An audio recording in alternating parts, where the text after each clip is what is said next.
Peter. Namaste and hello. Today in Transgenerational Dialogue, with me is Urvak and I'm Rajesh, and we are going to talk something about libertarianism.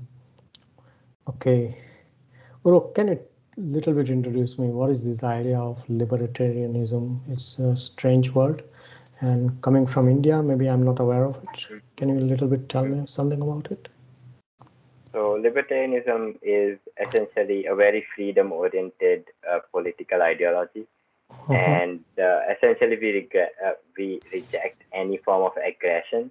So aggression being defined as the initiation of force, and the different. So I guess it's very obvious for most people that okay, you cannot initiate force against anybody, you cannot force other people for doing anything, but they somehow make an exception for the government, that the government can force you to pay taxes, or the government can force you to follow, say, allow you not to drink, or allow you not to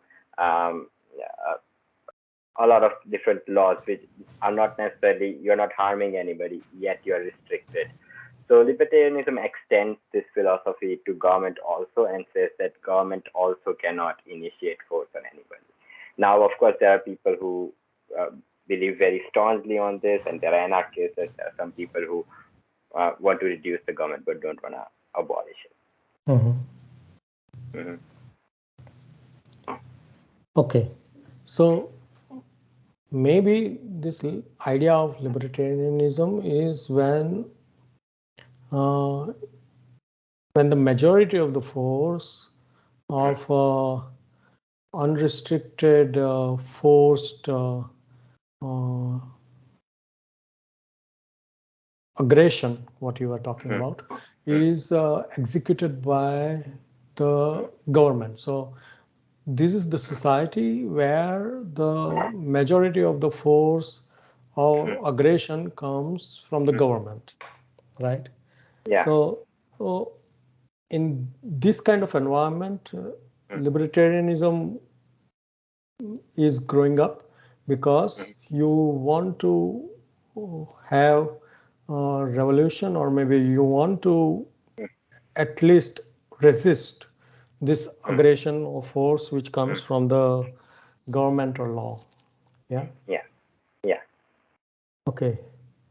So there is also some concept about minarchy. Can you explain what is that?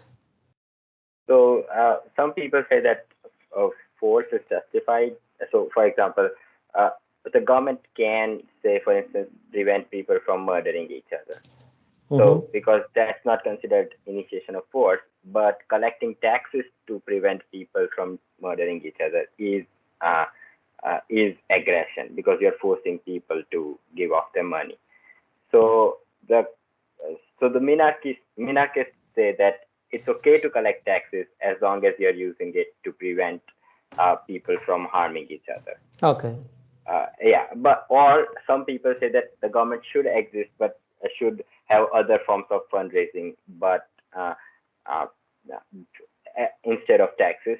But in general, minarchists agree that the government should exist, but only do one thing, that is prevent people from harming each other directly. Okay. Okay. So in order not to harm people from harming each other, in order to prevent the people harming each other, what kind of execution this government might be doing? No, they have to pick up some kind of role as execution for the law, and maybe they have to do some policing. Or what do you think about that? So we will have, so minarchists would agree with all forms of criminal justice system. So it would include law enforcement, so police, and would include a judiciary for this dispute resolution, and everything. You would collect taxes. So it would be quite normal government, but except that you would reject, say, the government going into other things, such as doing things that private industry should do, such as water supply or electricity, etc. So minarchists would reject that, but there will be complete law enforcement when it comes to minarchists would agree for having all forms of law enforcement that we have today. Yeah. Right. So what is this concept of Georgism inside minarchy? What is that? Okay, so Georgism is the idea that nobody can really own land. So, in the sense that libertarians believe that your labor is yours, and that's one of the reasons why they reject taxation. Mm-hmm. 30% Just a moment. I think there was little interruption. from. Can you again explain that libertarian beliefs? What is the belief uh, about Georgism? What is that? Can you explain it again? Because there was some internet connection breakage. Yeah. Yeah, so in general, libertarians reject the idea of taxation, or at least think of that as a necessary evil, because people think uh, that my labor is mine. So if I do something and earn money, nobody is, except me is entitled to that money. So, for instance, if some people say that if 30% of my income is being taken by force from me by the government, then I'm 30% of a slave, essentially. Mm-hmm. So, people say, so the idea of Georgism is that you can own your labor, but you cannot own land in any true sense, because nobody created land. You didn't create the land you own, or nobody did. So, they have a land value tax. So, Georges believe that all taxation that the government should get will be from land value tax or other natural resource taxation such as oil or coal, etc. So things that nobody has created and people own should be taxed and nothing else. So your income shouldn't be taxed, etc. And this income could be quite high, so the government would use this income to prevent people from harming each other, and the rest would be, distributed amongst people equally, amongst citizens equally. That's the idea. Mm-hmm. Yeah, I think in somewhat I agree with your point because, Mm, like for instance, in the society which is not exactly regulated by the law, many times the mafias they just come over and they told that I will give you a protection to your businesses, and then they just come and extort money from you. So I think the mm, government is also doing similar, that when they are taking taxes from the companies, yeah, mm, and in order to provide them the protection, and if they are not, government is not able to provide the protection to the businesses and also the people in general from harming each other, then I think they don't have right to take the taxes. As mm, also this extortion by the mm, mafia, just protection money mm, collecting is not good. mm, The same way the collection of the taxes from the government is mm, also not good if they are not mm, able to provide the atmosphere where people can do business. So from business point of view, this makes a little bit sense. And yeah. And I would actually argue that governments originated as mafias. Yes, they are just the most successful mafias we know of. mm, Yeah.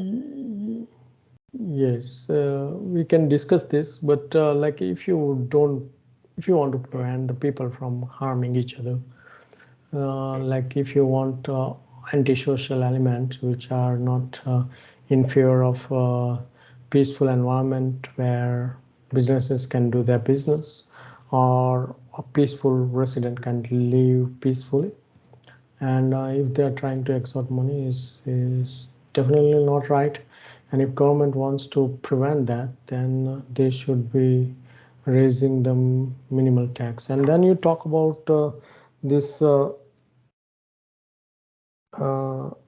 generating taxes from the land or property tax. Yeah, that's what you told. mm, That yeah. it is something necessary evil which the libertarians will tolerate, for instance. Mm, Yeah. yeah. So when you're telling that the ownership of the land should not be there, but what you are telling, that the labor is mine, but the ownership should not be there. Is that correct, or maybe I'm wrong Uh, understanding? yeah. So land is not yours in a true sense. So even though you own the land, nobody created land, so the value derived from land is not yours. Oh, okay. Mm-hmm. Okay, so you will, when you are residing on a particular piece of the land, according to the piece of the land and the market value, you will pay the property tax or land tax, yeah, Mm-hmm. to the government. Yeah. And that's the source of the money from which the government should protect uh, the citizens from the not harming each other, right? Mm-hmm. Yeah. But I don't know about this, the data and statistics, but have you anytime look into this data and statistics that how much money government generates from the property tax? Or you mean to say that if government requires more money, they can take more property tax? They just increase the property tax. Or, Uh, or is that? yeah. So you cannot increase property tax beyond a level, because then the rates of properties will go negative and people would just start trying to sell it, even though they have to give money to sell it. So Yeah, there is certainly a limit at which the property taxes are capped. But if right. you think about this in a way that certain countries such as China do these things where they lease out land, there is nobody owns land in China. They only Yeah. have leases of 9 years. Mm-hmm. So they actually generate considerable amount of value from that practice. Now that's not the only way of doing it, but it's certainly possible to generate a lot of wealth. If you are essentially the landlord of the entire country, so you Mm-hmm. would certainly generate enough money to run a minimal government that just has to run as a police force Mm-hmm. and a judiciary. So I guess there will be money left if you do that, I guess. Mm-hmm. So maybe the property taxes would increase, but of course they are capped. They cannot increase beyond a certain level. Okay.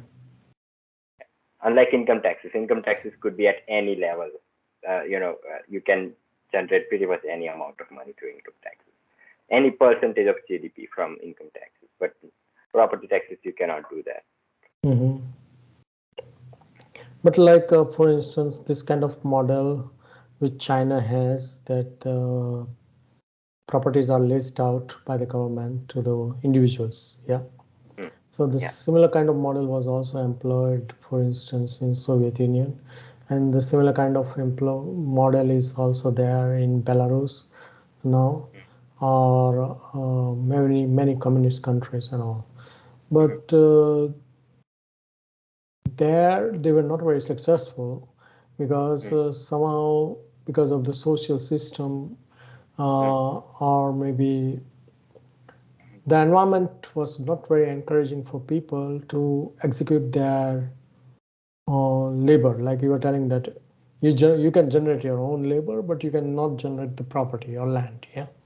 Mm-hmm. So, but this was the country where basically the labor was already okay. They were putting the labor and the laborers on very high pedestal in the general narrative of the nation, but they were not valuing it. And usually they had one saying like, "You pretend that you are giving me the salary, and I pretend that I'm working." Yeah. Yeah. Yeah. So this thing did not work out.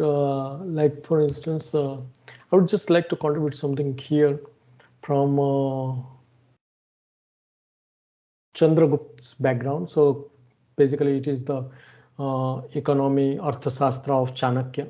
And he was telling that if the person is not seeing his personal benefit, then he will not even work for the welfare of the whole nation. You know? Mm. So what he was telling that the personal benefit should be always ingrained.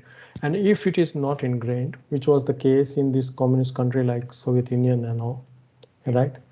So if like China has included this thing that China wants the Mm. people to uplift from the poverty, and China is Mm. giving them something back. So that's why the people are having some social contract with the government, and they are keeping quiet that you are looking after our welfare and increasing our quality of life. and because of this we will keep quiet on your forceful law or something like that. Yeah, but so coming back to Chanakya was telling that this should be always ingrained, that the welfare of the self welfare of the people.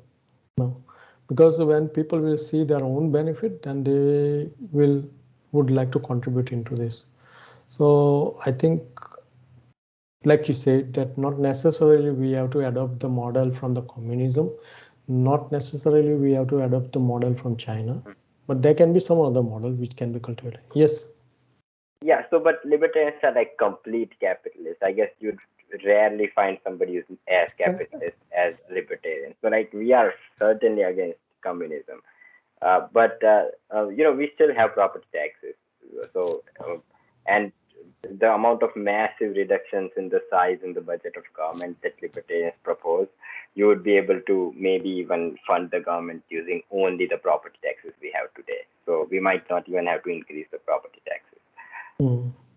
Yeah, in fact, your model is very interesting because I was reading this Chanakya's Arthashastra, and there also the local policing is on local people. Okay, or also local tax collection is on the local people, and also local infrastructure investment is also on the local communities. Okay, so the thing is that if you're complaining that your road, your village has no road or no bridge or something which you require, then you make yourself, and then you collect toll tax on that to collect your revenues or expenditure Yeah. what you did, you know. Yeah. And also the policing was very local. The state was not having police. Policing also was local, that the local communities will select the people who are going to guard them from the intruders or thieves or something. And these people were given responsibility, and then they were getting money, yearly money or every quarterly money for maintenance of their forces and networks and vigilance. Yeah. So like I said, that there are models there, like local policing and all. So it is quite possible. I am not against this because right now also I think we have like one central police force and one state police force. Yeah. So this is also at local level, but I think it can further go down even to the panchayat level or something. That I don't see any harm in this. That if panchayat is selecting one or two policemen from them only. Yeah. Okay, but maybe even though this is local police and local taxes and local things, but I think still if they need training, then there can be some centralized or maybe uh, three district have their own police college or something like that, where the police are learning the crafts of the skill. Yeah. Yeah. So I'm fine with that. Yeah, that thing also. So I quite much agree with that. Maybe we don't need to necessarily look at communism, but there can be some other way. And one thing is for me very important observation from me, that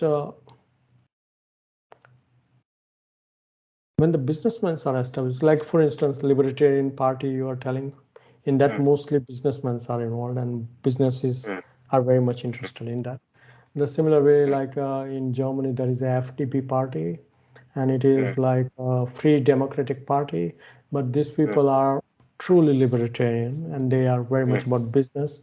They are very much about decreasing the taxes and government's influence in day-to-day life. Yeah. Yeah. So they are also very much into this. Maybe they differ from libertarian in America because still being European, this libertarian, which are in Germany, they are still looking after the social things and all, because there are some advantages, like the crime rate is coming down like anything when there is a looking after for the social backward individuals in the society. Mhm. But Yeah, but other than that, I think most of the things they will be mhm. also agreeing with it. Yeah. And American libertarians are like completely opposed to any kind of social theory. Right? They would remove it tomorrow if they can, have, uh, Look, European libertarians like FDP party also would like to minimize it. mm, They will consider also like a necessary evil or kind of thing. mm, They mm, they are also very much thinking of maybe giving the tools to people to so that they can earn money rather than giving them mm, money in the end. Yeah, something like yeah. that.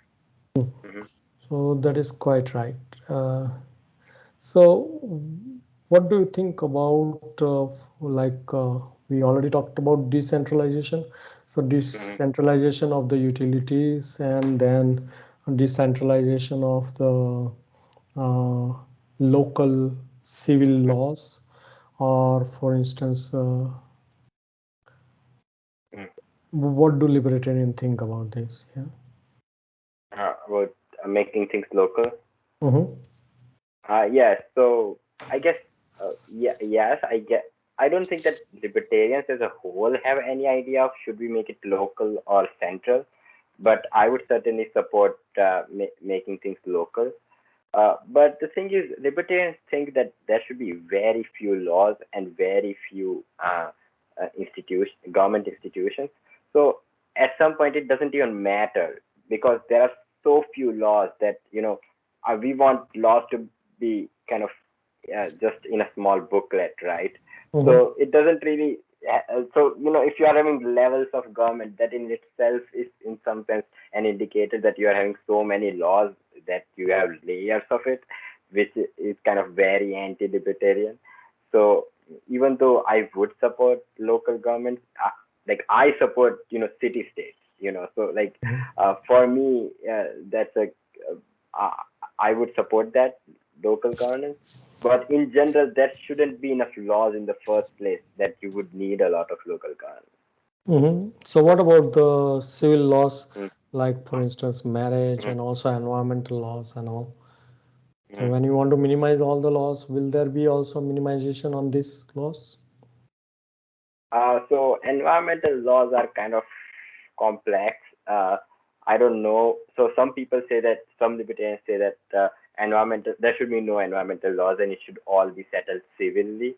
So for instance, if your air mm, in your land is being polluted by some factory, then you can have a civil suit or a class action lawsuit against that factory owner, and you can then settle it as a civil dispute. There is no require of any additional laws. It is simply kind of tort law that somebody harmed you. Mm-hmm. You can then ask for a you can have a civil dispute, right? Mm-hmm. So many people say that there shouldn't be any environmental laws. Doesn't mean that there won't be any nobody would be punished for polluting the environment, but it would be handled like a civil dispute. So there would Mm-hmm. be no explicit statutes on environmental laws. And what about the civil laws, marriage laws and other things, marriage, divorce, Uh, adoption, all this? yeah, so marriage is little complicated that we can actually discuss a whole Podcast thing on on that. it. Yeah, but like for example, India, I guess a couple of years ago, removed laws on adultery. The Supreme Mm-hmm. Court struck down the law on adultery, so now it's legal to have an Mm-hmm. extramarital affair, right? Okay. So it's a ground for divorce, but it's not Mm-hmm. criminal. Mm-hmm. Now, so if you are saying these kinds of things, if you are ready to remove these criminal penalties for even things like adultery, which I would suppose is very core to laws of marriage. I guess if you don't have a law on adultery, then uh, and things like if you get divorced, then how what about child support and things like that? Then you can simply have um, a, a civil contract for that. So, say the religious institution under which you get married can have its own contract that people sign when they get married. So, if you don't want to have criminal punishments for crimes related to marriage, then you might not need any laws on marriage, and the government shouldn't even want to know if you're married or not.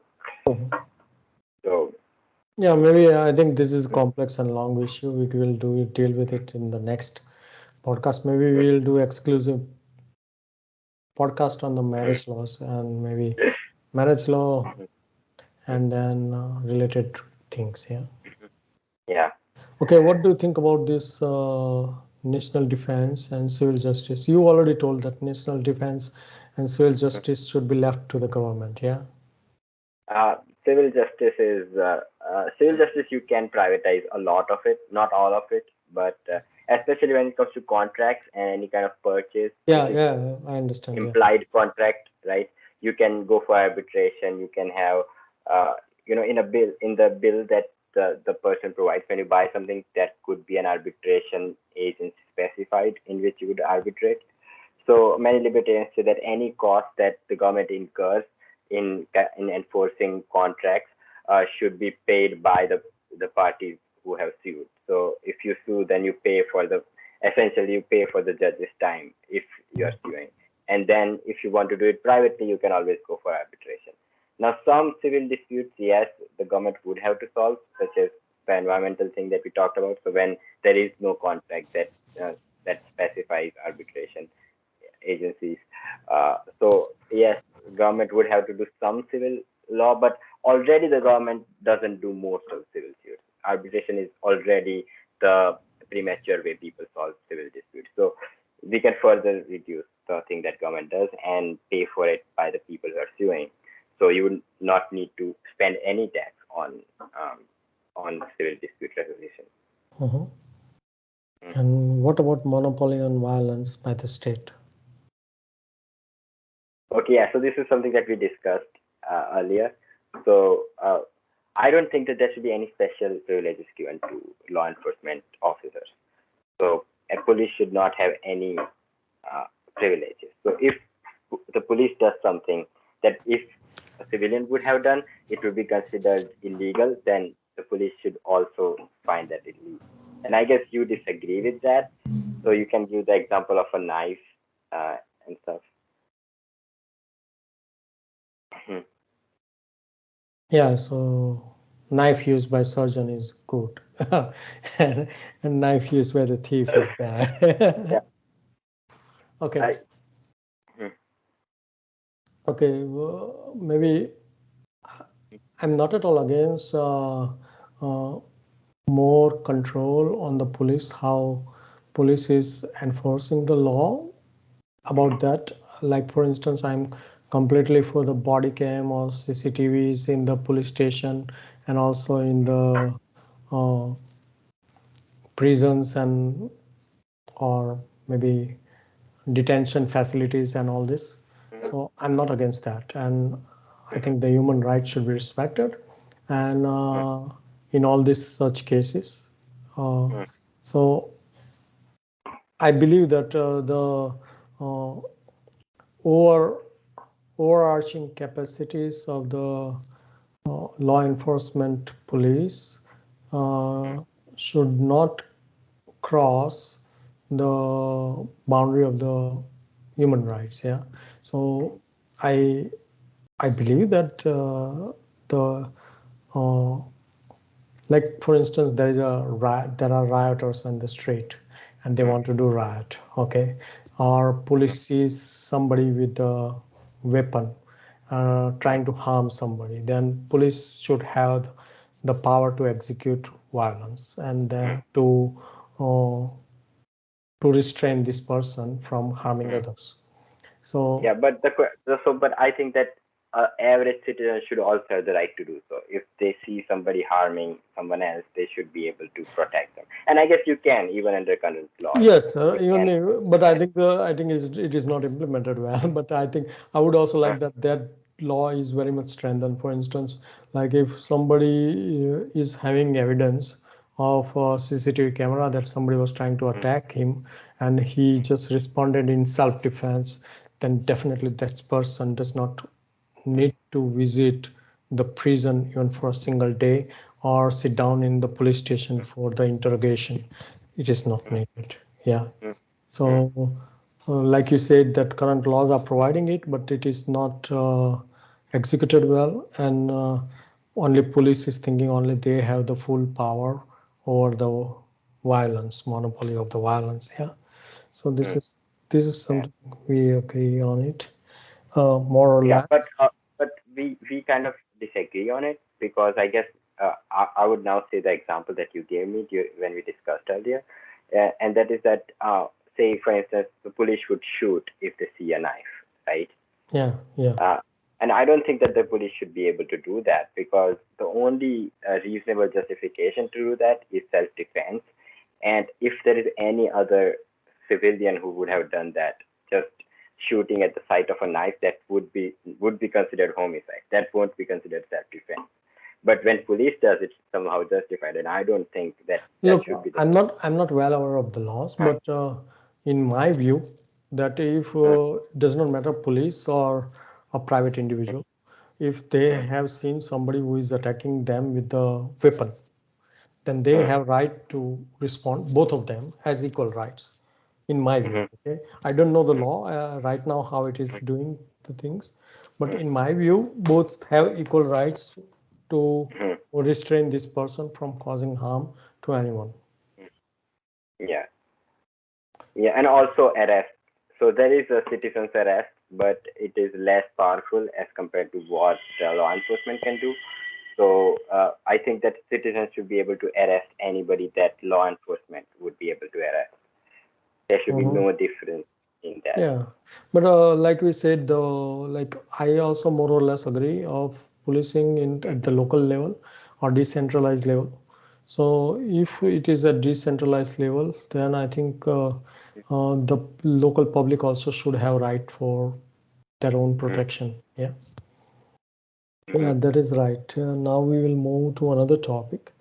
Don't you think that too much libertarianism is going to increase anarchy? Yes, so some libertarians are anarchists, and we want to abolish. Yeah, and like I think it's a very tempting idea, even though I don't agree with it. But I understand the uh, why someone would think that. And Mhm. if you take libertarian ideas to kind of an ends of it, yes, you would think that anarchy is the way to go. And there are people who would spend a lot of time thinking how would things work in an anarchy, etc. Uh, mm, but yes, and actually, if you can create a successful anarchy, I would support it. But I don't think it's possible to create a successful anarchy. But if I would agree with it. So why should there be a nation state?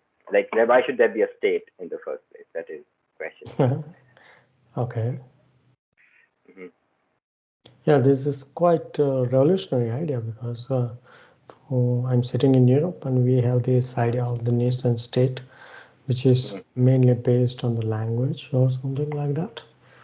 Mm-hmm. Or so this idea of not having nation state is quite new for me, and I cannot even think of it because frankly speaking, I never thought about it. Okay, but Yeah, but like if you look at like for instance, the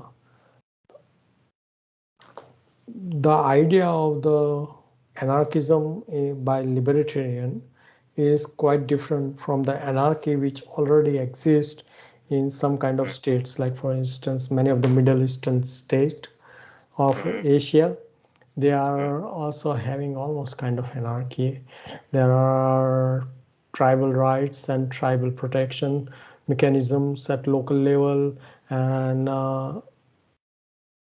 basically speaking, the one who has power to wield, he is able to enforce the law of from his whimsical mind or whimsical book or something like that. Hmm. So, what is the difference between that anarchy and the anarchism envisioned by a libertarian? so some people would say that that's not an anarchy, in the sense that these tribal kind of warlords or whatever you want to Hmm. call them Yeah, yeah. are just acting like mini governments or governments in their premature states. So you have not created a true anarchy because there are uh, groups that are exploiting others. And that's one of the reasons I don't think that anarchy can work, is because as soon as you destroy one government, another gets created, kind of like spontaneously generated. Spontaneously, yeah. So so I don't think that it's possible to have an anarchy, but there are people who think that it is possible and we should do it. And I don't think it's possible, but the argument against the anarchy in certain Middle Eastern countries would be that it's not a true anarchy. There are just many competing governments, many competing states. So Okay, I understand. Yeah. Mhm. Maybe they are acting as a particular competing state or something, because that's the model they inherited or something like that. Mm.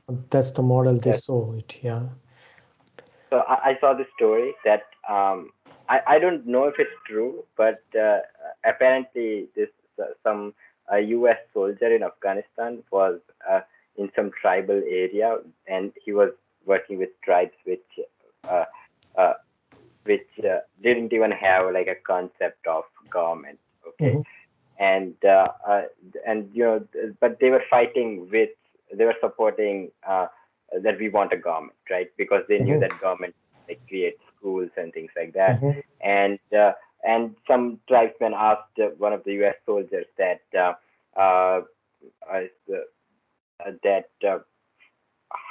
how does the government get money to do these things? And the soldier explained about taxes, and he's like, but that's the stealing, right? And that's wrong. That's what he's thinking. And so maybe some people who are not exposed to countries and governments actually intuitively think of uh, uh, it as bad to No, force them. you're quite right in this. Like for instance, the East India Company, when they came, they also wanted to give the protection to the kings from one another and all this. Yeah, so they also had this similar kind of taxes and extortion of money, different way. So Yeah. yeah, this is quite new concept for me, but it's interesting. But you think that anarchism, true anarchism, what these libertarians are, some of the libertarians are envisioning, is not possible. Yeah. Mhm. So it's like saying, what if humans could fly? And the thing is, like, it would be great, but it's not possible. So it's not much. So for me, it's not really worth Oh, thinking okay. about, because it's not possible. But it would be great if we could do it, if we have some magic, Mhm. Yeah. Yeah, it is quite nice. This conversation is leading us to a nice understanding of libertarianism, because I think in India we are still maturing democracy. We are acting as a democracy, but at the same time there are many tribal things are very prevalent. So it's quite interesting to know this new concept, because Yeah. in India there is no libertarian party Yeah. or there is no libertarian thoughts. Yeah. Yeah. Yeah. What do you think about this positive right to justice? What's that?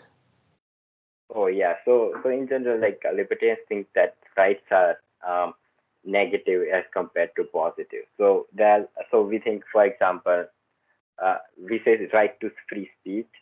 So it means that you can speak from whatever resources you can gather. So you can write a book if you can buy paper and pen, and you can have it published. You can pay for the publication. You can publish it. Hmm. Or if you have access to, say, internet, then you can speak on the internet. If you have access to a studio, you can broadcast, etc. Hmm. But that doesn't mean that people have to provide you with a broadcasting studio. It doesn't mean you are allowed to have your speech on TV, but doesn't mean that we have to have your speech on TV, right? Does Oh, that this make is sense? this is interesting. So Mm. you have a right, free right to have your free thought, and Mm. but if you want to propagate it, then you have to Mm. devise your own uh, propagation medium, Mm. or maybe it depends on you how you want to pay for it, or how Mm. you want to buy it, or how you want to arrange for it. Yeah. But you don't have, like for instance in Finland, they have given the human right to have internet, for instance. or something. Yeah, Yeah. yeah. So you are against that, yeah, in the sense that the state should not provide for that. Hmm. But don't you think that it will be imperative because people who are having rich resources at their end, they will be also going big on the mass media communication and all to propagate their idea. And people who don't have such many facilities, they will not be able to spread their words. Yeah, but there is no other alternative, especially when it comes to free speech. Like, how can you allow every single person time on the radio, for instance? It's Right. simply Yeah. impossible to do it. Yeah. Yeah. So, and I guess we understand right to free speech in this way, in a negative sense, that people cannot prevent you from speaking, but doesn't mean we have to Ah, I assist. understand. Okay, so Yeah. this is what you mean by the positive right Mm, to justice. That mm, I understand. I broadly agree with you on this. That yeah, there yeah. should be So positive right, but not negative. uh, Yeah. yeah, yeah. So no, we said that there should always be a negative, right? That people cannot prevent you, but we shouldn't assist you. In so libertarians in general only believe in negative rights, and they say that, say for instance, many times this is a kind of a funny kind of uh, uh, answer to things like, oh, there is a right to health care, and libertarians will be like, yes, there is a right to health care. You just need to pay for it, right? In the sense that right to healthcare doesn't mean I have to give you healthcare. Right to healthcare means you have the ability to access it, right? And libertarians would say that things like medical licensure is like restricting right to healthcare, etc. Uh, so rights are negative, that you can do it, nobody will prevent you, but we don't have to assist you.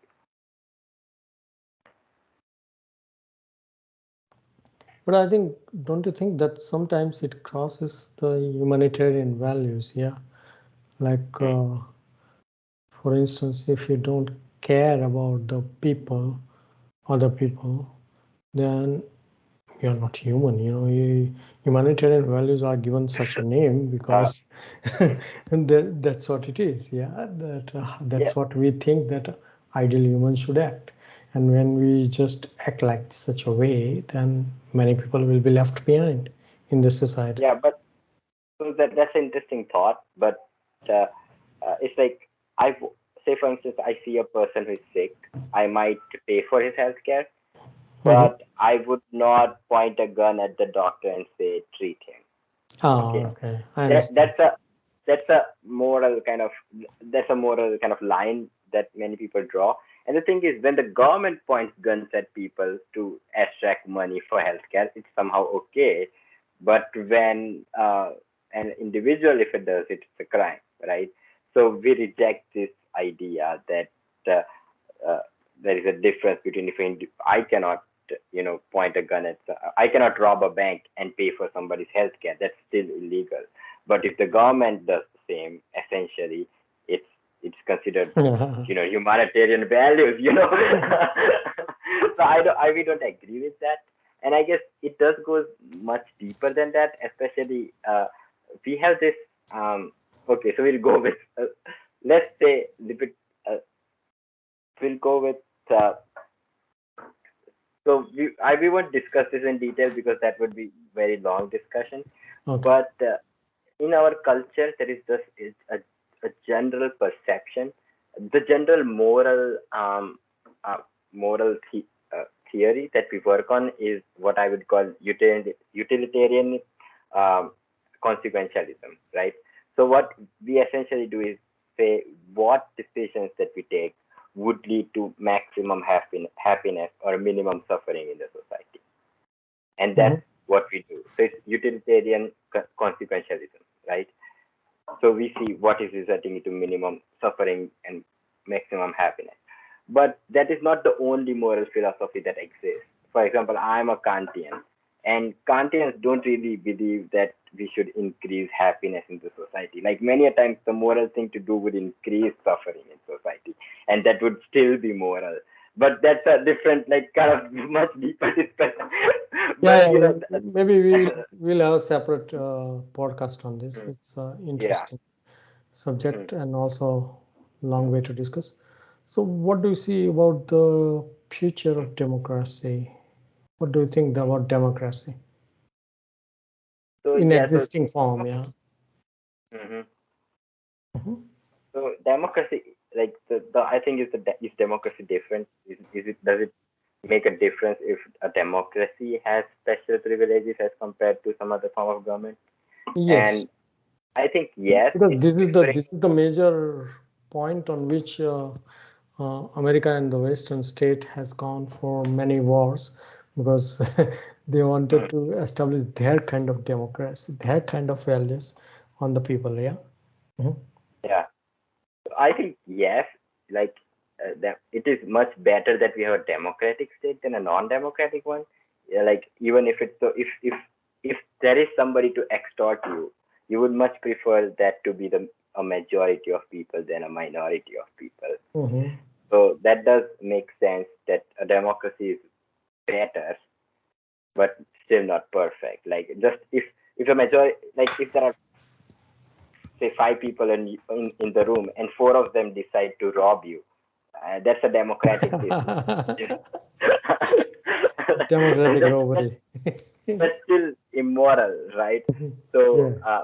maybe a democracy with uh, kind of constitutional rights, which kind of enforce a libertarian world where the government cannot prevent you from doing anything, which uh, unless you're harming other people, might be very very effective.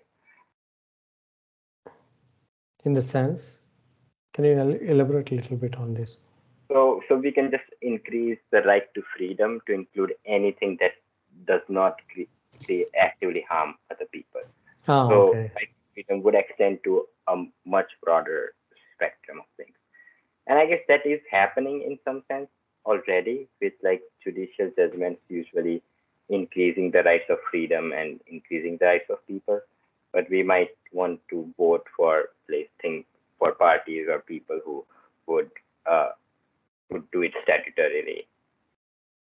Okay. Okay. So I think it was overall very nice conversation. Mm-hmm. I've gained a lot from this conversation, and at the same time, in some of the subjects, I got completely different perspective. so, Yeah, so that was quite interesting, and it was nice talking with you on this issue. And we will end here, and maybe next time we can talk about the marriage and civil laws. yeah, sure. Yeah. Okay. Thank you very much. Bye. Yeah, thank you. Bye.